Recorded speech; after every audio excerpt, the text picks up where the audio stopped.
আসসালামু আলাইকুম। সৃজনশীল টিউশন হোমের পক্ষ থেকে আপনাদেরকে জানাই আন্তরিকভাবে শুভেচ্ছা ও অভিনন্দন। আজকে আমরা ফরাসি যে শব্দগুলো আছে, আমরা জানি বাংলা ভাষায় অনেকগুলো শব্দ বিভিন্ন দেশ থেকে এসেছে। যেমন হচ্ছে ইংরেজ থেকে এসেছে, পর্তুগিজ থেকে এসেছে, যেটাকে বলি আমরা হচ্ছে পর্তুগালের যে শব্দগুলো আছে।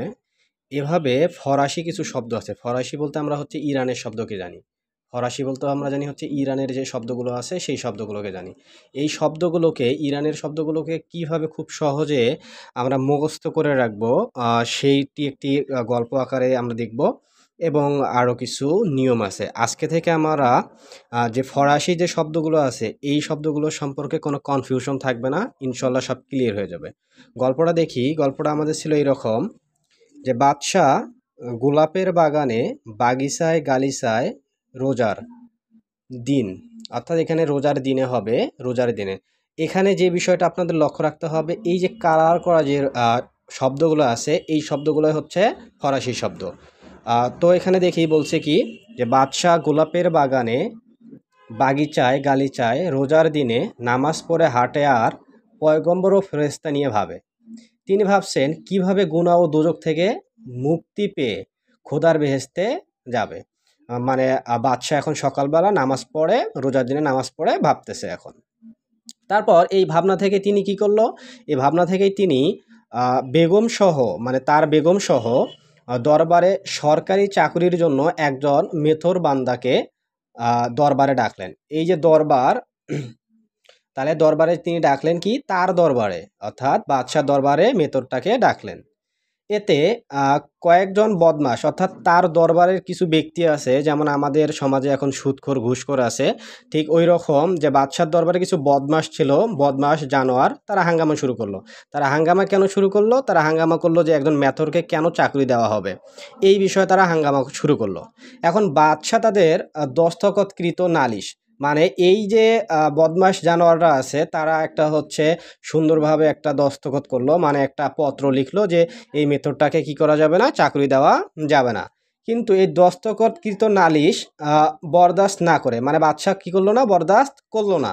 না করে কি করলো, এই যে জানোয়ার বদমাশ জানোয়ারদের কোনো বকশিস না দিয়ে বকশিসের পরিবর্তে কি করলো, বরখাস্ত করলো, মানে চাকরি থেকে তাদেরকে বের করে দিল।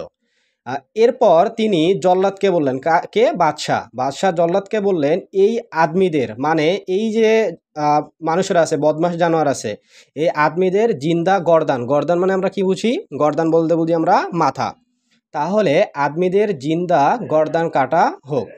এরপর মেথরকে, এখন এই যে মেথরকে যে চাকরি দেবে, সে এখন চাকরি দেওয়ার ক্ষেত্রে কি বলল, যে মেথরকে চশমার কারখানায় কারিগর হিসেবে রাখা হয়। তিনি কী করলো, বাদশাহ কী করলো, এই মেথরকে চশমার কারখানায় কারিগর হিসেবে রাখলো এবং বাজারের দোকান থেকে পাইকারি খুচরা চশমা আমদানি রপ্তানি করে। তাহলে এইখানে এই গল্পটার মধ্যে যে শব্দগুলো আমাদের ফরাসি সেগুলো দেখি। বাদশাহ, গোলাপ, বাগান, বাগিচায় গালিচায়, রোজা, নামাজ, পয়গম্বর, ফেরেশতা, গুনহা, দোজখ, খোদা, বেহেশত। এরপর আছে বেগম, দরবার, সরকারি চাকুরি, মেথর, বান্দা, বদমাইশ জানোয়ার, হাঙ্গামা, তারপর দস্তখতকৃত নালিশ, বরদাস্ত, বকশিস, বরখাস্ত, জল্লাদ, আম আদমি, জিন্দা, গর্দান, তারপর হচ্ছে চশমা কারখানা, কারিগর, বাজার, দোকান, পাইকারি খুচরা, আমদানি রপ্তানি। এই সবগুলো শব্দ হচ্ছে ফরাসি শব্দ।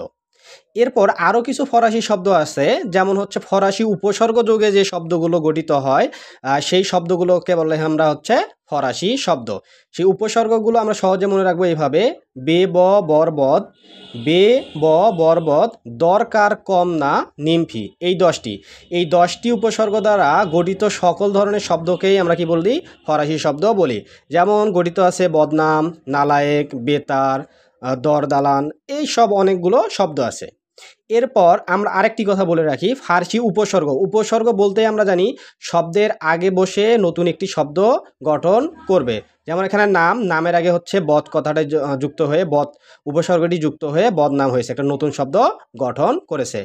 আর ফরাসি প্রত্যয়, আমরা জানি প্রত্যয় হচ্ছে শব্দের পরে বসে, শব্দের পরে বসে নতুন একটি শব্দ গঠন করে।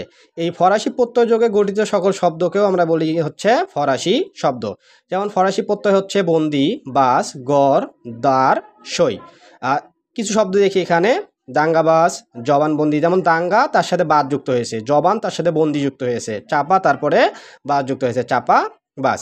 তাহলে ফরাসি প্রত্যয় যোগে শব্দ গঠিত যেগুলো শব্দ সেগুলো হচ্ছে ফরাসি শব্দ। এরপর আরেকটা বিষয় রাখি যে নীল, কালো, বেগুনি এই তিনটি রং বাদে যত ধরনের রং আছে সব রঙগুলোকেই আমরা বলি ফরাসি শব্দ। অর্থাৎ নীল, কালো, বেগুনি এই তিনটি বাদে সকল শব্দই হচ্ছে ফরাসি শব্দ। তাহলে আমরা এই যে ফরাসি শব্দ খুব সহজেই সবগুলো ফরাসি শব্দ মুখস্থ করে রাখবো, অর্থাৎ মুখস্থ না করে এই কৌশলটি অবলম্বন করলে সব শব্দই মনে আমাদের থাকবে ইনশাল্লাহ। তো আপনাদেরকে আবারও অসংখ্য ধন্যবাদ সম্পূর্ণ ভিডিও দেখার জন্য। আবারও আমন্ত্রণ জানাচ্ছি নতুন আর কোনো ভিডিও দেখার জন্য। অসংখ্য ধন্যবাদ সবাইকে, আবারও সালাম, আসসালামু আলাইকুম।